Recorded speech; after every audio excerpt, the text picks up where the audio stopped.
За сайн бацхан. Өнөөдөр би та бүхэнд теологийн айсаа бүрэлдэхүүний тухай, ер нь теологи гэж үеийн талаар ярина. Ягаад гэвэл бид нар систем теологи үзэхэд бол эхлээд теологи гэдгийг ойлгох хэрэгтэй, тийм биз дээ. За теологи гэдэг бол та бүхэн сайн мэдэх хөө. Энэ юу вэ? Theos гэсэн грек үг байна. Тийм ээ? Ямар үг вэ? Бурхан гэсэн үг, тийм үү? Энээр логос буюу судлал гэсэн үг орж байна. За энэ хоёр үгнээс бурхан судлал гэж үг гарсан. Гэхдээ энэ зөвхөн бурханы тухай судалдаг үг үгүй гэдгийг бид нар бас ойлгох хэрэгтэй. Ер нь бол теологи гэж юу гэвэл энэ бол христийнхний ухаан. Тийм үү? Христийнхний үнэн зөв сургаал, чуулганы түүхэнд бий болсон он сургаалыг бид нар ойлгох хэрэгтэй. За би тэгээд энэ хичээлийг бас олон газар зааж явж исэн. Энэ хичээлийг эхлэхдээ би нэг гэрчлэлийг бас хуваалцах дуртай. 1999 он санагдаж байна. Манай чуулган 8 сард илгээлтийн аялал явхад би тосон цэнгэл гэдэг завхны тосон цэнгэл очсон байна. Тэгээ би айлуудаар сайн мэдээд хараа явж байгаа. Нэг айлд орсон. Надаас нэг 5 7 магадгүй 7 8 ах нэг лам хүн сууж ирсэн. Залуу хүн лам. Тэгвэл би өөрөө нэг 20 дөнгөж хүрэж ирсэн гэвэл 30 орчим настай энэ лам хүн байсан. Тэгээ би тэр хүн сайн мэдээ ярьсан. Намайг их төвчээртэй сонссон.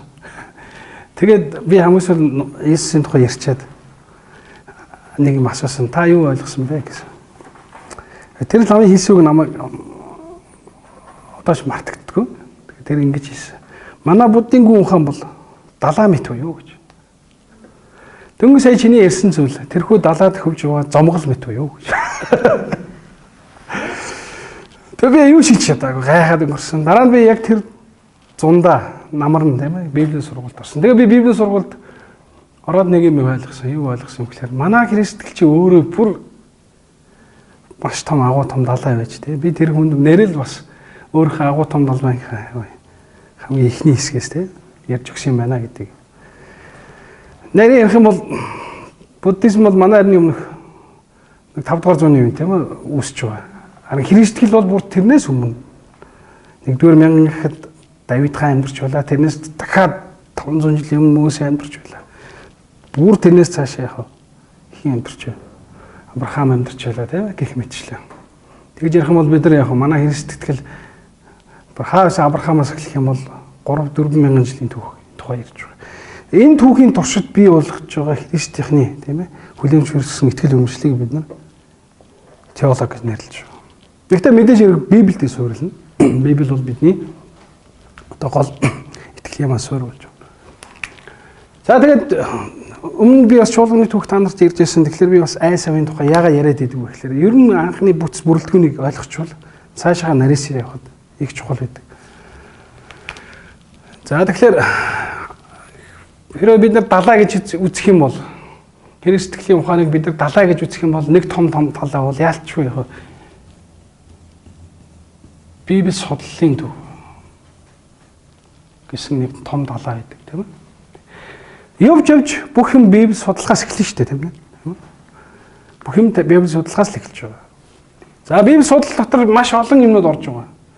За жишээлбэл бид нар Библийн орчуулга гэдэг маш том салбар явж байна.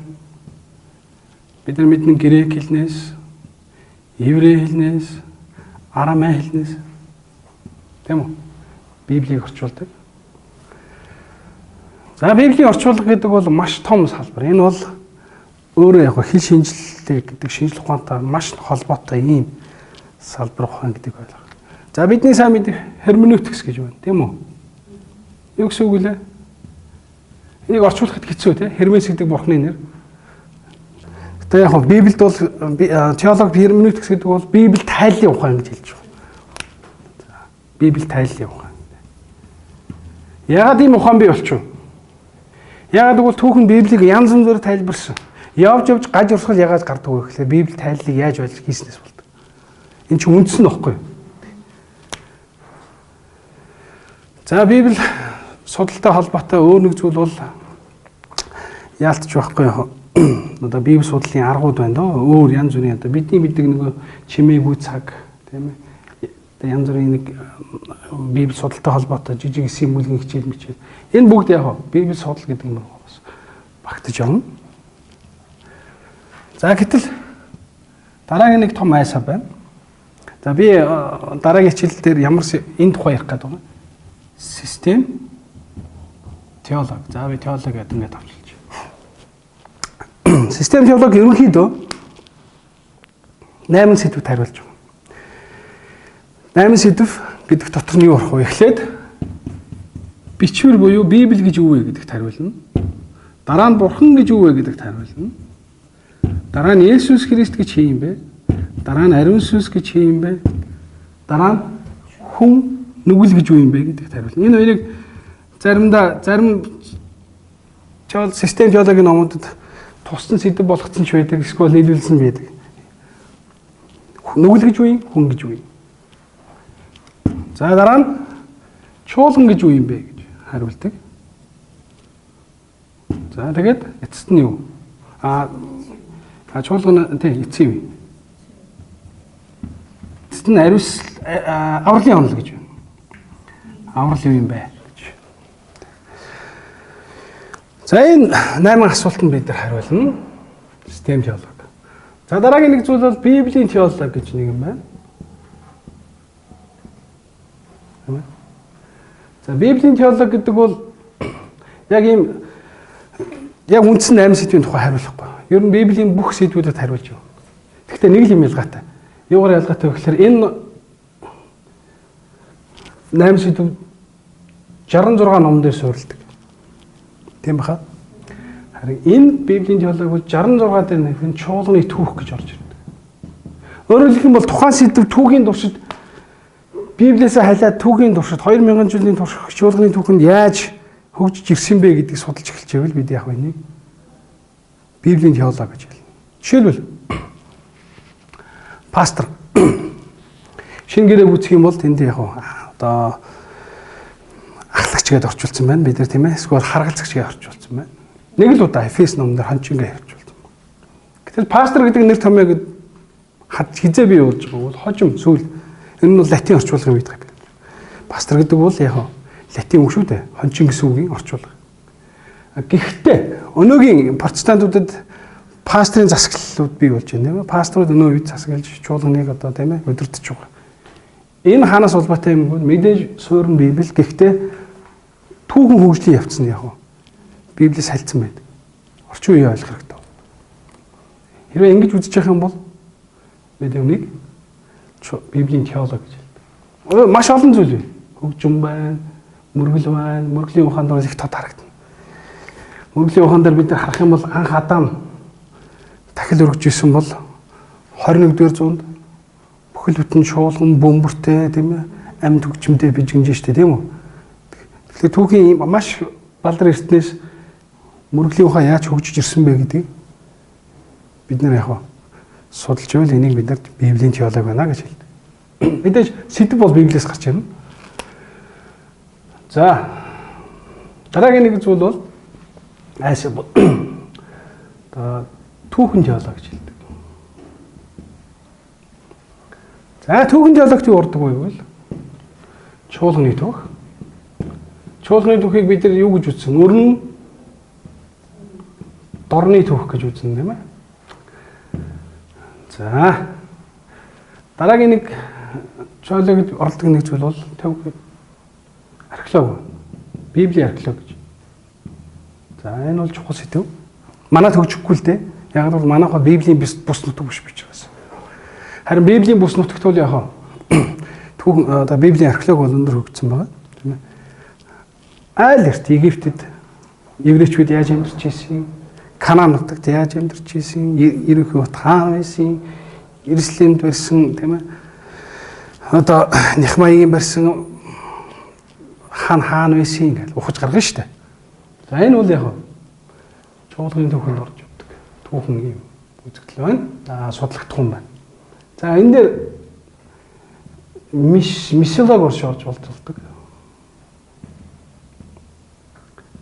Мисологи юу? Тэгээ мишн судлал гэж. Тэгээд яг заримдаа энэ мисологи яг энэ шиг одоо гол айсавд нь бас багтаасан үзэл байдаг. Энэ бол бүр тусдаа том сэдвээ гэж. Зарим тохиолдолд бол түүхэн теологид ороо явж байдаг. Дээр нь Библийн түүх. За Библи гэдэг номын чи өөрийнх нь түүх тийм ээ. Библиэд 66 номтой үстэй тийм. Сая бид нар сонссон тийм ээ. Библи маань яг одоо эртний одоо хөлгөн судар шүү дээ. Тийм ээ. Анхны одоо хүний бичиг үсгүүлсэн цагт хамгийн тийм ээ дэлгэрэнгүй бичигдсэн бүтээл 2000 жилийн хугацаанд бараг 40 орчим хүний янз бүрийн хүмүүс янз бүрийн цаг үе бичигдсэн гэж бич байгаа. Тэдний өөрийнх нь түүх юм. Библийн түүх яаж бичигдсэн, яаж бидэнд дамжиж ирсэн. Дээр нь энэ маань яг Библийн орчуулгатай холбоотой. Жишээд Монголд сая оригин баха тийм ээ.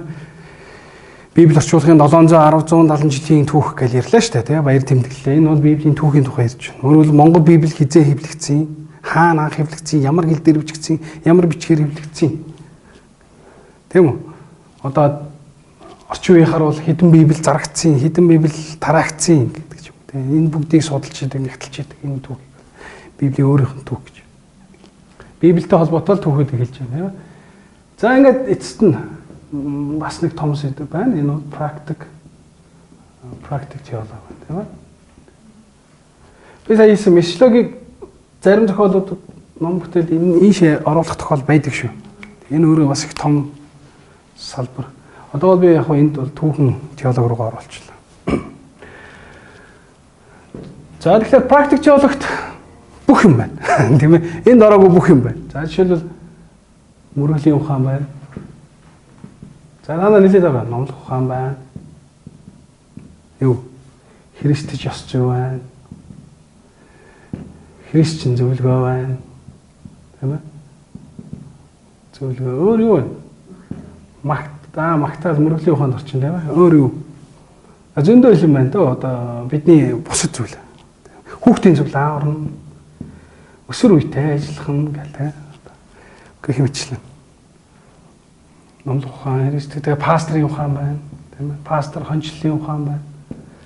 За тэгээ ер нь Библиэс уран гарч байгаа бидний амьдрал практикт хэрэгжилж байгаа бүх судлагдсан энд орхон. Бүгд орхон тийм үү? Гэр бүл байна, христчин гэр бүл байж болно. Бүгд итгэлийг өмгөөлөх гэж байна. Apologetics гэж хэлдэг тийм ээ. Эдгээр чинь бүгд практик дээр байна. Тэгэхээр манай Христ маань өөр 4-5 мянган жилийн хугацаанд Христийнх маань өөрөө өөрсдөө энэ одоо ухааныг бий болгосон. Энэ дээр нөгөө юу бас орж болно шүү. Гаж урсгал судал. Бид чинь бас гарч урсгалуудаа судлаа шүү дээ. Тийм биз дээ. Тийм ээ. Гэх мэтчлэн өөрөөр эдгэрт ороогүй бүхэн ийш орж ирнэ гэсэн үг. Энэ судлагтуунуудаас энэ орж ирж байна гэж байна. За дараагийн хичээлдэр бид нар теологи яаж бий болд юм бэ гэдэг сэдвийн тухай ярина.